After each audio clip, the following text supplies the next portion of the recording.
I'm Natalie Walton, and this is Imprint, a podcast about creating a home and life you love.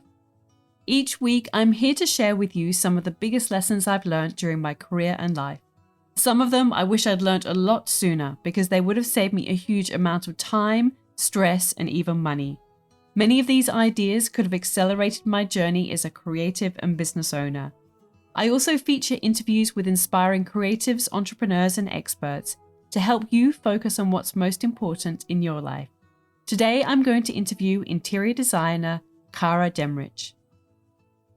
Before we start today's episode, I just wanted to let you know that enrollments close this week for the Styling Masterclass.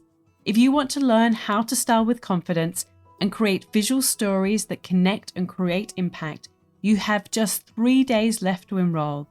And a reminder that this is the last time the course will be offered at this price. Enrollments close at 5 p.m. Australian Eastern Standard Time on Friday, the 9th of October. If you'd like to learn more, go to nataliewalton.com/the Styling Masterclass. I'd love to have you come join me and teach you all of the biggest lessons I've learnt over the past decade as a leading interior stylist for magazines, books, and brands. I can't wait to help you on your creative journey.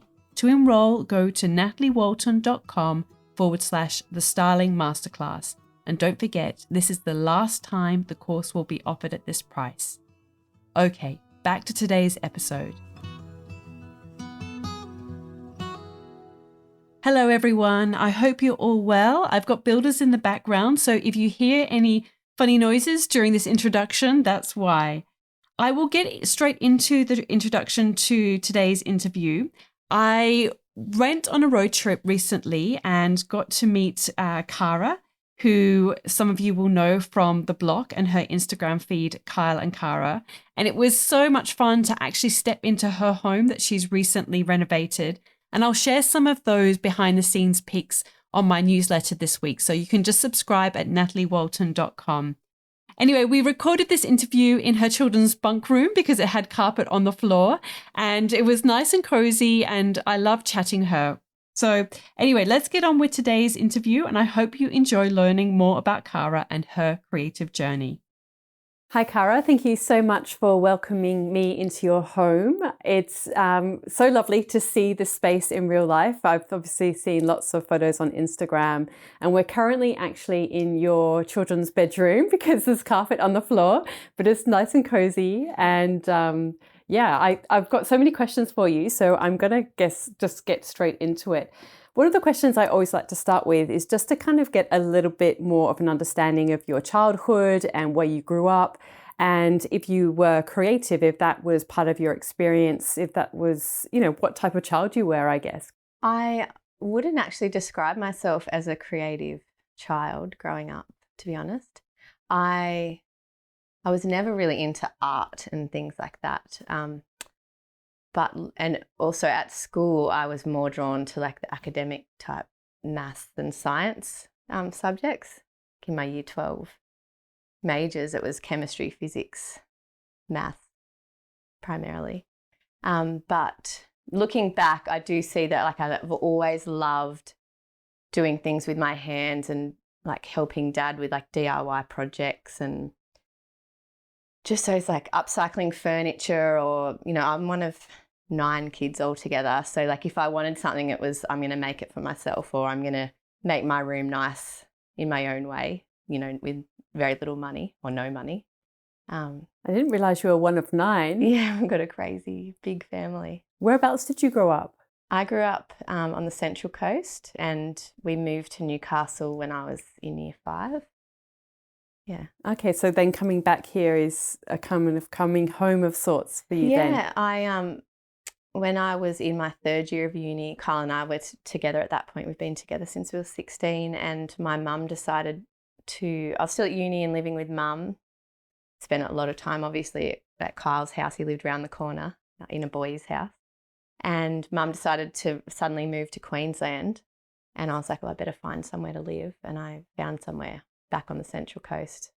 It just all happened in a hurry and like I had a friend who wanted to move out too and my last year of uni was all prac, so it didn't really matter where I lived. And yeah, I came back here and just instantly felt the community and wanted to stay. Okay. Oh, that's really interesting to know. I didn't realize that about you. And so, okay, you said that when you were at high school, you had more of these sort of maths and science subjects. Yeah. Did you have a sense then of where you wanted to go with your career and what you wanted to do after school? Not really. I guess growing up, sometimes it's like all about pleasing your parents. And like I've always had a really good relationship with my dad, and he's an engineer and like a chemical engineer. And, he was always drawn to the maths and the science. And so I feel like for us, that was a way for us to connect and talk over things, and him to help me with things. And I guess in a way, I was just following the path that he did in a way. And probably not, well, you just don't know when you're young, do you? But not 100% listening to what I really wanted to do. And then towards the end of high school, I realised, because I was saying to Dad, I really love the maths and that, but he was saying maths at school is not like maths at uni. It gets to a whole new level. And I thought, well, maybe I don't want to do that. So I actually decided I'd look for a career in health, and I was going to be a doctor. Got the marks to get in. Wow. But I met Kyle when I was 16, like year 11. And I don't want to say he was a distraction, but he definitely was a distraction. I think I just realised that if you're going to become a doctor, it becomes your life. And that's, again, not what I want to do. So again, it was just finding my way. And I think there's a lot of pressure on people in year 12 to know what they're going to do for the rest of their life. So I decided to study physiotherapy. And at the time it was super popular. I didn't know if I'd get in or not, but I did. And decided to study physiotherapy. That's right. It's all coming back to me now. Yeah. Okay, so then did you have, obviously now your world is all about homes and interiors. Yeah. Did you have any interest in that in those kind of late teen years or even when you were at university? Definitely I did. Like I've always loved having my own little space. So even though I'm from a really big family, whether it was me and my sister Jacqueline used to share a room, and I'd always make it really cool for us. And then, through uni, you've obviously got no money when you're studying, and I, needed a study desk. So I'd go out to the secondhand furniture stores and find, the beautiful old desk, and spent hours and hours sanding it in the garage. And that's definitely where my love of interiors began, because you get such a buzz out of finding a table for $30 and then like telling people that when they just can't believe that it's, found in the dusty old antique store up the back. It's exciting to do things up and make them new again. And so then I guess most people know you from The Block, the TV show. So what was your journey from studying physiotherapy? Did you practice at all? And then to that point of getting onto the show? Yeah, so I finished uni and got a job with New South Wales Health, and I worked in the hospital system for 5 years. And actually all through uni I worked at a private practice, and realised pretty quickly, like I loved the social element of it, but I was just like, I don't want to do this. It's very physical on your body, and I just realised that wasn't for me. So that's why I went into the hospital system, worked in intensive care for 5 years. And so that's when, so throughout that whole period, Carl and I had bought our first house when we were 20, and every afternoon after work we would come home. We just couldn't wait to get home and start painting and sanding and laying floors, and we did a big renovation on our first house, and we just got the buzz, the renovation bug. And we actually hardly ever used to watch television, but we'd see The Block come on and watch snippets here and there. But I just remember one night there was the ad for it, it was like a casting call, I guess. And I had said to Kyle, that would be so fun, because you're doing what we've just done the last few years in 12 weeks, and it's not even your money, it's someone else's money. Like I reckon we'd be good at that, but I would never do that because I would never go on television. And he, that just planted a seed for him. And he, over the next few weeks, he's like, no, I reckon we should let's just do it. And when you have that feeling, like I don't know if I want to like audition, like send in an audition video, because I just have this feeling about it, like something might happen, and what if I don't want that to happen? And anyway, he convinced me to. And the reason I agreed in the end was because I was like, I'm just like a worker. I love just getting in and getting stuff done. And maybe if I've just got the job to do, then I'll ignore the fact that there's cameras. I can just be myself and just get the work done. And that's, yeah, exactly what we did. So we got on, which was a whirlwind in itself. Flew down to Melbourne, and we had to do a elimination challenge. So we were flying in, not knowing if we were actually going to stay there or not. I'd actually just left my sister's wedding in Bali. I had to leave her wedding early that night so that we could make it to the elimination challenge. And like, there was a lot on the line for us because we'd been planning that wedding for a long time, and it felt like, how could I possibly leave my sister's wedding in Bali and this holiday that we were having as a family to go and do this thing and maybe not even get in? But we took a chance, and it's obviously paid off. Yeah, so you wanted to make sure that it was worth the sort of the side trip, I guess. Yeah, and I had a really good job at the time, and I loved physio, but I also knew how much we loved being creative on the tools. And I told my work I'll be back in 12 weeks. And so was Kyle working as a builder or in the building industry at that point? He'd been a carpenter for a few years. And so he pretty much did his carpentry apprenticeship while I was at uni. And then he'd just done his certificate 4 in building and construction, but hadn't actually applied for his license yet. And then we went on the block. So tell me a little bit. I didn't watch it when you were on. I mean, I don't really watch that show. Yeah. But I know the format and kind of what it's all about. But what were the things that you learnt from that experience? I learnt that we just love that process of the before and after, and putting our heads together, and walking into a space and going, what are we going to do? We've only got a week. Let's put our heads together and make something cool. I loved that whole creative experience, and we learnt, Kyle and I worked, because that's the sort of experience that can make or break you. We learnt that we work really well together under pressure. And we just loved the buzz and the teamwork involved in having all your trades around you and everyone working towards a common goal. Yeah, we loved it. And so how did you guys end up from that show or that season? We came third. So it pretty much all came down to auction order in our series, but we're so lucky, like everyone did so well. We walked away with, I can't even remember the exact figure now, but over $500,000. Wow. And so then what happened? So did you have like an epiphany during that experience, like this is what I want to do now? Or pretty much we were actually just like lying in bed one morning, and the camera crew, because as soon as the show stops airing, we still lived in our apartment for a few months after, because we had a long settlement on our sale. Oh, sorry, the auction hadn't happened yet, so the show's airing.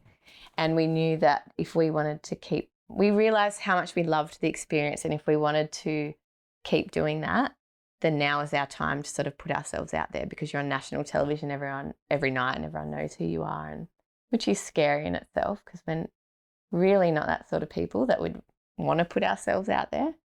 And we just set up the building company, and like Kyle got his builder's license, and we set up pretty much just a landing page of a website with a bit about ourselves and how we could help. We offered consults to people to help them with their reno journey, and we obviously were looking for building work as well. Yeah. And so we launched that. And so is that what you did as an initial thing? Initially, we took on some client work locally where we live, but we also did consults all around Australia, and met some amazing people, and just beautiful families that just feel like they know you because they've watched you on TV for 3 months, or just feel like they've connected with you in some way.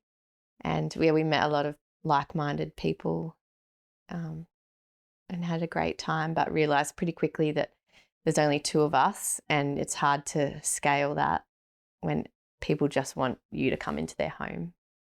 There's only, so many hours in a day. So what did you do then? It's not sustainable, especially when you want kids. Then we decided that what we really love about the whole process is the before and after and the journey along the way as well. So we, I can't remember at that point, we hadn't sold our first house yet, but we'd bought another one, and that was a complete knockdown. We sat on that for a little bit and realised, let's just do another reno, because we love that, turning old into new, and decided that we would film the process, because it's the best way of sharing our journey and giving tips along the way and being able to reach as many people as we possibly could, as opposed to a one-on-one consult. We did that at Toowoomba. That was our first online series in 2016. And so just share with me like that process, because I mean that's got to involve like getting film crews, and that's not just doing the work, but that's creating this whole production. So yeah, and for us that was the hard part, wasn't the reno, and the late nights, being on the tools and painting and doing all that, like that's hard work, don't get me wrong, but we love that. It's putting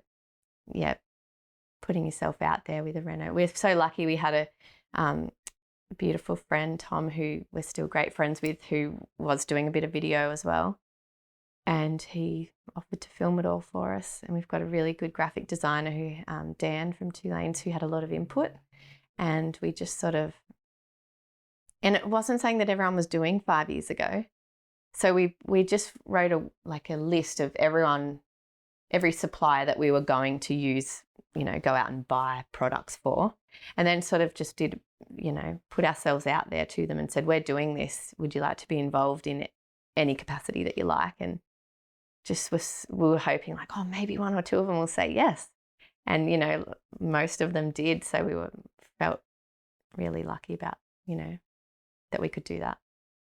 And what about your style in terms of like how you approach interiors?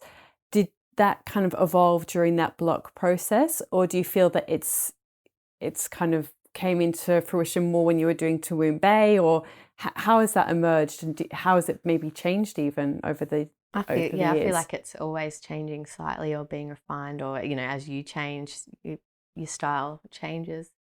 Definitely, in the block days, especially because you're doing things so fast, you can just get lost, or you can't find what you're after, and so you use that and you throw that together. And some of the things I look back on and go, oh my gosh, what was I thinking? Or how embarrassing. And even at the time, there was 1 or 2 things I was like, that's bad. But, you got to present something that makes for good television. I think that's something that holds people back a lot as well. Like people often, when I speak to them, they feel like everything's got to be perfect all the time. And I mean, I've had a very different experience to you in the sense that like I did lots of styling for magazines, but I had that experience of you've got to work with what you've got. Yeah. Some things don't turn up, you've got to just really be resourceful and just make the most of the situation. But I think it's actually a really good skill, isn't it? And that's real life. And there's always things that I'm tweaking. Like we've just finished this big build and we did a lot of it, like we pulled stuff together quickly so that we could film it. But I look back on certain things, or like even in this room, I'm like, I'll probably go back and paint that wall, or I'm definitely going to add some colour in this room, and I really want to find a vintage piece for here. And I think it's always evolving, and it's hard for me because I'm a perfectionist and I want everything to be right straight away, but that's not how it works. Yeah. And so then you kind of then did the Toowoomba, and then Toowoomba, and then we did another one at Long Jetty, and then that went really well, and then we did this one. And we've had a couple of kids along the way. And so have you done any study or anything? I studied like that? When I finished the block, I was still working as a physio. So I did, even though I lived in Melbourne for a bit, I came back casually as a physio, and the balance just wasn't fitting in. Even though I love it when I'm there, I just knew this isn't long term. was hard for me to let go because for, like 4 years of study and 5 years of working, that was who I was. I'm a physiotherapist. It was hard for me to let go of that, but it also I needed to realise, well, that's not what I want to do anymore. So I studied at the ISCD in Sydney, and I met some really beautiful people there, like Simone. That's what I thought, yeah, that you had met her there. And how did you get a lot out of that, or do you feel like it was consolidating what you already knew? Or I think it's always nice to go. I do love study. I'm a bit of a geek, so it's nice to go back and learn about the foundations of colour and get back to basics. But I don't know. I feel like for me personally, even with colour, like on a project, I'll just go off my gut anyway. So I don't really go back to the colour wheel and work it out like that. So for me, I think the best part of that experience was the connections I made. Yeah. And what about your design process? Can you sort of share a little bit about that? Like, you find a home, and then what? What happens? So I guess we're obviously looking at where the home's located, and we're always inspired by what's around the home. So here we're surrounded by National Park and the beach, like across the road, and so looking around at those colours and being inspired by that, and the goals for the house. So for this house, obviously it was that we were going to live in it. So how do we want to live? So the layout is so important for us.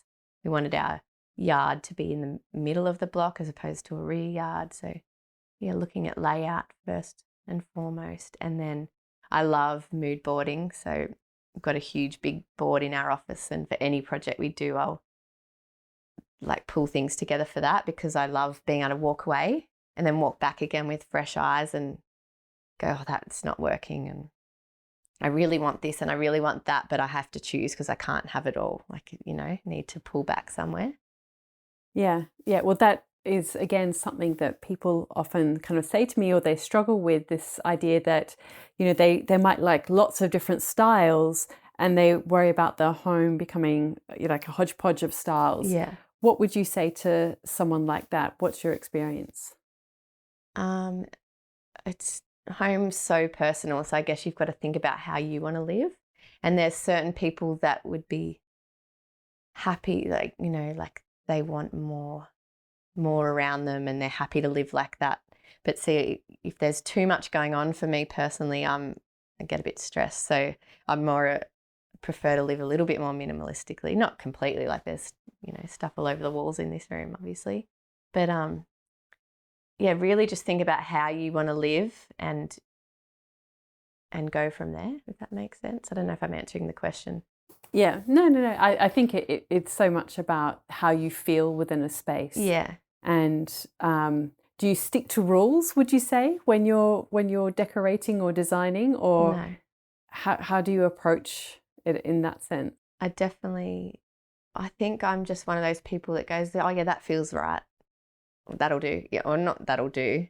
But I'm more of a throw together person, and I'd rather walk away and, come back to it and go, oh, I might tweak that a little bit. It wasn't quite right. But definitely not a rules person when it comes to putting things together.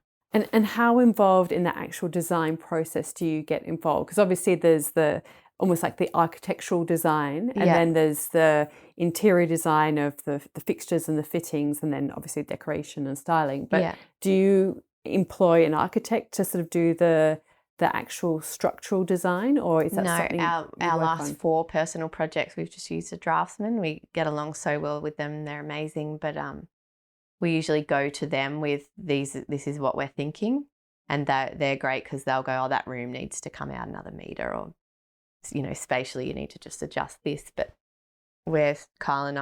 Kyle's really good at working layouts and configuring things, and I definitely have input in that. So it's a long process, I guess, when you're that involved from that early on, but I'm a control freak. And so I've got to ask you about, obviously that's about the design process, but so many people know you also through Instagram and how you use that. And as you've mentioned, you've kind of done this sort of video series as well. What What's your intention with how you use Instagram? Because I think that's, again, something that people really struggle with, like what to say, what to share, how much of the family to share, how much to keep private, Yeah. how to connect with people and create that sort of online community. Yeah, I mean, it's hard. Like, I guess we started our Instagram because we wanted to inspire other people to give it a go. Like, essentially, Carl and I still feel like we're that 16-year-old kids saving up for their first home and then getting the home and working after hours and putting in the hard yards. And we wanted to just show other people that it's possible and inspire other people to just give it a crack and show them that hard work does pay off, and a good before and after. We love that. But then along the way, obviously, our actual Car and Car Instagram was started by the Block social team, and then after the show they sort of just go, there you go, it's yours now. So I guess it was just sharing our journey, and we bought another house, come follow our journey. Here's a little tip about this, or look at this finished room we've done, we've used this paint colour. And I guess that's how it's always been intended. But people do feel like they know us personally from watching us on the show. And we obviously, we've had 2 babies along the way, and we want to share that. Like, they're like every parent, they're like the highlight of our life, and you want to share that. But there's always that part of me that doesn't want to share too much. And people will always assume that they know you more than you're actually. I'm very selective with what I do put up about them. Snippets here and there, but there's certain things I would never share. You know what I mean? I am a little bit more selective than you might think. Only because, it's just we're living in a whole new digital era, aren't we? We don't really know how our kids are going to feel in the next 20 years about what we've shared. And what about how much planning and sort of, I guess mainly planning, scheduling, all of that side of it goes into your feed and what you share as well? Probably less than you might think in terms of planning. But I mean, if we're working with a company, we're working on a paint campaign or a certain number of DIY videos for a company, we will definitely plan those out. And with the online series we do as well, because we work with a lot of brands that we love and their digital teams, obviously, so they need to know. And there's a lot of, more than anyone would even realise, there's so much planning involved in that. But in terms of just sharing day to day, there's not really any, planning in regards to posting about something that's not related to working with a brand. Yeah. Yeah. And I guess what's your sort of, I was going to say policy, but policy sounds too formal, but I guess how you choose to kind of connect. I mean, because you could spend easily all day, every day on Instagram, and obviously having that kind of size of following of, I think it's something like 250,000, I'm sure you get lots of inquiries. Like, how do you create boundaries, I guess, is more, I guess, the word that I'm looking for. Well, it's a good question, because I feel like there's no, it's just such a tricky one to navigate, because I don't want to be on my phone all day, and I don't want my kids to see me on my phone. I'm very conscious about not being on my phone when they're in sight. But it's just, as you said, it's never ending, the DMs and the comments and I want to respond to them, because I truly do value everyone who follows us and everyone who engages or asks us a question like that. That is why we're doing what we are doing today, because people follow us. So it's just finding that balance, I guess. And something else I wanted to ask you about as well is that I sort of notice from time to time, like we were downstairs before and I had been trying to research, say, sustainable surfboards, and I saw them in your rack, and you've already got them. And this, I do sort of notice several things throughout what you share and things in your home that you sort of try and embrace sort of more natural and sustainable materials. And has that evolved in your sort of design process, and is that something that you're more and more conscious of? 100%, yes. I guess, like a lot of people, just over the years you start to realise the impact you're having, and especially when you have kids, you want them to have the same opportunities or the same experiences that you had, and we're just more and more conscious of our impact on the environment, which is hard because the building industry is one of the worst culprits, like it's a tricky one. So it's definitely something we've become more and more focused on moving forward and bringing into our home, and even just the toys we're bringing into the house, like really conscious that, is this something that's going to last the next 20 years, or is it something that's going to break in the next year and end up in landfill? Just being so conscious of that. This is our first new build. We've always renovated for our personal projects. And that is something that definitely, I was going to say stressed me out, but I guess it did. It stresses me out looking at the amount of waste that is being used from the building industry, and what can we do better? How can we do this better? Like, I think I mentioned it before, I'm a perfectionist, and if I'm not doing something like 100%, then I don't want to do it. But that's the wrong attitude when it comes to this in particular, I think, because you got to start somewhere, and one small change is going to add up. One small change at a time, I mean.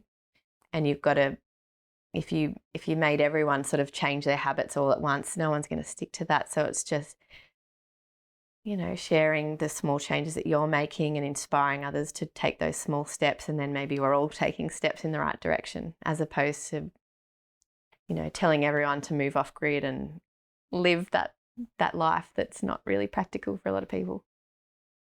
I think a big one that I've learnt over the last 10 years is just being clear in what you want and not being swayed by other people's opinions. It could be, your best friend's opinion about colour, to go with your gut.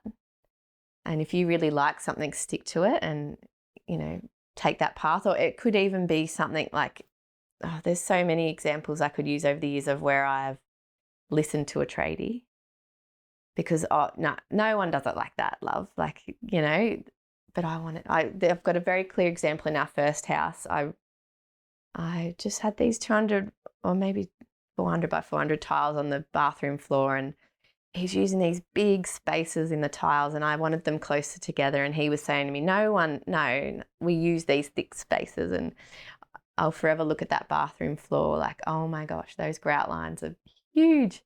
But I listened to him because, he knew best in that, and I didn't know.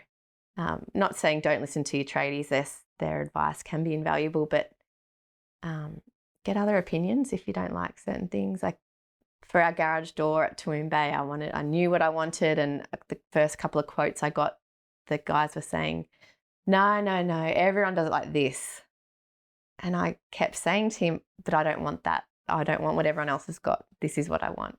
So just being clear in what you want, and getting other opinions. You don't have to listen to the first person that tells you what they think. Yeah. So true. Okay, I've got some other quick little questions for you. So just whatever comes to mind first. So unfortunately, the first one's hardest, but just, whatever comes to your mind first. Which 5 words best describe you? Well, perfectionist, because I've used that word a lot in this podcast. Organised. I'm sensitive. I'm calm. And need one more. We'll say kind. What's the best life or career lesson you've learnt? You're not stuck in on the one path. I could have easily just stayed being a physiotherapist, but would that have been true to who I am? Not sure. But, especially for younger people, if they're listening, like what you do when you finish school doesn't dictate what you're going to be doing in 5, 10, 15 years' time. So life's a big journey, and just go with it. Great. What's your proudest career achievement?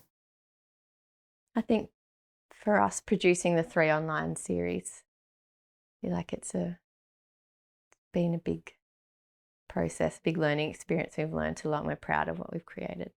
What's been your best decision? Maybe saying yes when Kyle asked me out. He's a good egg. Who inspires you? So many people. There's, my friends inspire me. My family inspires me from a creative point of view. I'm so inspired by Amber. Lewis, yeah. Yeah, she's amazing. But on home ground, you're amazing, Natalie. You inspire me. Simone from Soul of Gerringong, or Soul Home, she inspires me. What are you passionate about? Passionate about people having beautiful homes. Me too. What dream do you still want to fulfill? No, I'm just excited to see where life takes me. What are you reading? I've got 3 books on the go at the moment. I've got a couple of pages left of The Happiest Man on Earth. Ah. Is that what it's called? Yeah, Happiest Man on Earth. Is that fiction?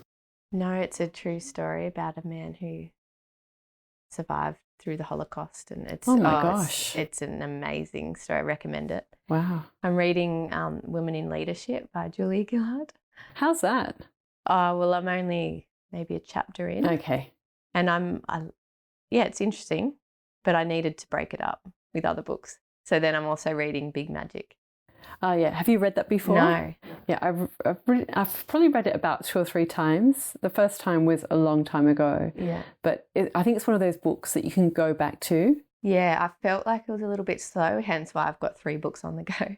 But definitely I would recommend Happiest Man on Earth. Yeah, yeah. Oh, wow.